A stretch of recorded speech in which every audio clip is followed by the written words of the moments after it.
सैनिकांचे कल्याण, मनोधैर्य आणि प्रशिक्षण यांना प्राधान्य देणारं नेतृत्व म्हणजे लेफ्ट NSPP थोरात असे गौरवोद्गार माननीय सरदार रामचंद्र अजितसिंग पाटणकर उर्फ बाळा पाटणकर यांनी काढल्यात. शांतिनिकेतन लोक विद्यापीठ येथे लेफ्ट जन SPP थोरात यांच्या 120व्या जयंतीनिमित्त आयोजित सोहळ्यात ते बोलत होते. लेफ्टनंट जन थोरात यांच्या जयंतीनिमित्त त्यांच्या दुर्मिळ फोटोंचं प्रदर्शन आयोजित करण्यात आलं.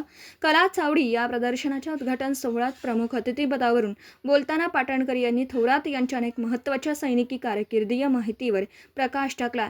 भारतीय लष्करातील एक अत्यंत धाडसी आणि दूरदृष्टी असलेला सेनापती म्हणून थोरात यांचा उल्लेख केला जातो. कोल्हापूरच्या मातीतील हा सुपुत्र लढाईच्या मैदानावर आणि धोरणाच्या टेबलवरही ठाम होता, असं त्यांनी सांगितलं.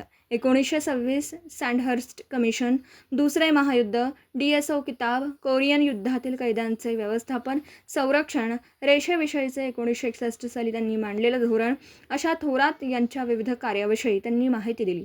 तर थोरात यांचे फ्रॉम रिव्हील टू रिट्रीट हे पुस्तक वाचनीय असून ते विद्यार्थ्यांनी आवर्जून वाचावं असं आवाहन त्यांनी यावेळी केलं.